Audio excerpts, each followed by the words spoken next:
So we've talked about what we've learned personally in our disciplines. What's something that you wish that other Christians knew about your discipline that would help them and would encourage them in their walk and in their faith in Christ? I think it's that sense that God's the creator. Mm-hmm.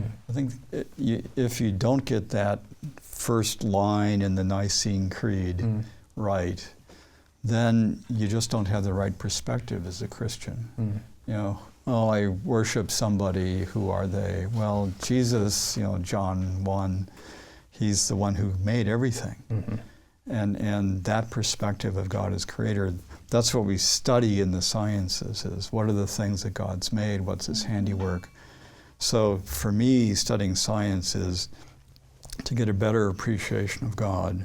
And that's what I'd like students and just Christians in general to have a better sense for. What is God? Well, look at his handiwork.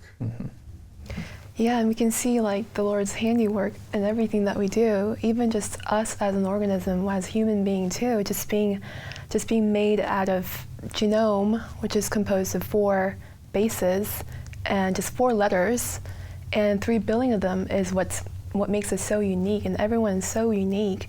And just like, you know, Psalms 139 says that we're so fearfully, wonderfully made.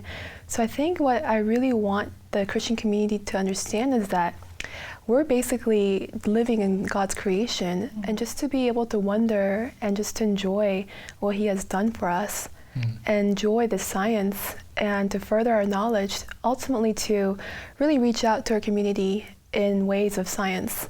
You guys are taking the 2 sides of what I'm thinking about, because when my students come in, usually their first year of school, first year Gen Bio, they all want to be medical missionaries, which is wonderful, because I mean they want to share the gospel, and they want to care for the sick. And the one thing that I always try and convince them of is that there are so many other ways that you can serve God in studying his creation and studying science, that even basic research like studying organic chemistry can be involved in the healing process, that you can develop drugs or tests for diseases that can be in fact, could be even more impactful in healthcare than just treating however many patients you could see in a lifetime. But if you developed a drug, you could treat people for way past your own lifetime. So I always try and convince my students that there's more to sciences than just being a doctor or just being an engineer and building a bridge, that it's worth studying God's creation, it's worth studying cells. Even if you just start off studying cells for the sake of cells, there's so many things that God can do with that knowledge, and there's so many things that can then spill out into other people's lives. And if we're Christians, they will naturally spill out either into just whoever we're studying cells with, who's working at the bench next to us, or whether that knowledge comes to something that actually impacts healthcare or something like that. But I try and convince the students that, like, if you're not going to be a doctor, it's okay. There's still wonderful ways that you can help care for people and glorify God just by studying his creation, whether that's environmental science, environmental chemistry, organic chemistry, cell biology. There's more to the sciences than just being a doctor. So That's really true. There's a lot of ways to make a difference. But being a doctor and being healthcare is wonderful. It's like talking to a nurse.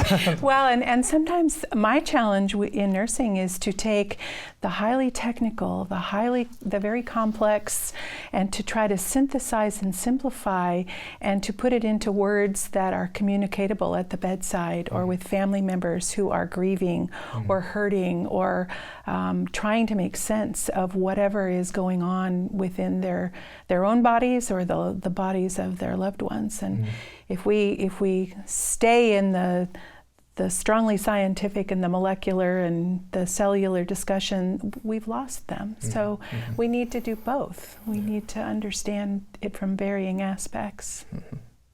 Yeah, that's so interesting because, like us, we went through grad school, and I don't know if you know this, but there's not many believers in the field of science, especially where I came from too. In the laboratories, the scientists, most of them are actually non-believers and heavily dependent on evolutionary thoughts and beliefs. And I think just to be able to foster more believers and to mentor them to pursue science would really change that culture and be really leaders and gospel spreading. That'd be amazing. Yeah. I feel like one of the common themes is that we talk about the natural world and then just telling people about God's glory. Yeah. Biola University offers a variety of biblically centered degree programs, ranging from business to ministry to the arts and sciences. Visit biola.edu to find out how Biola could make a difference in your life.